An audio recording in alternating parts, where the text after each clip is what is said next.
Welcome back, Kingdom users. This is Megan Howard bringing you another Kingdom Did You Know, a series where we bring you functionality and workflows in Kingdom you may not be aware of.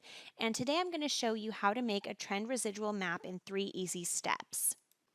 I have the steps here pinned as a pack note, and our first step is to create a structure grid, which is actually already done. We're looking at the Forte structure grid in the base map. So moving on to step 2.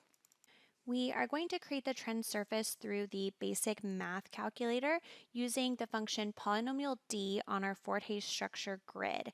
The order can be specified on the right if you want a third order, second. I'm going to start off with a first order and give my output surface a name.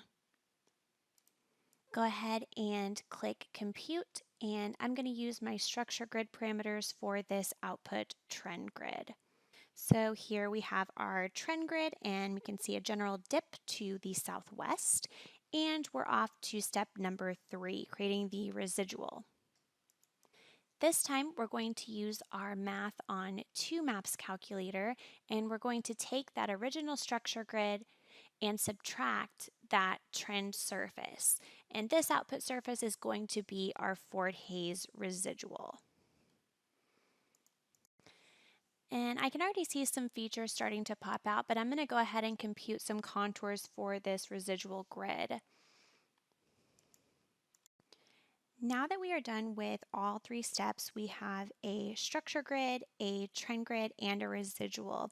And I like to look at the structure and residual side by side to see if I'm revealing some interesting highs and lows in the residual that might have been masked in the original structure grid. I especially love to look at residuals by applying the relief shading feature that was put in Kingdom 2020.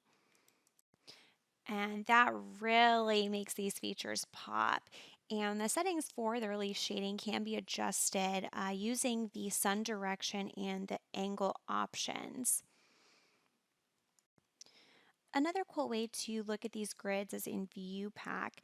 So I've got my Forte structure grid with my township culture draped on top. Now if I come in and activate my trend surface, I can see immediately areas with positive residual values from that trend popping out above the trend surface. And if we flip this over, we can then see the negative residual areas. And lastly, a little color bar trick that can highlight certain residual values.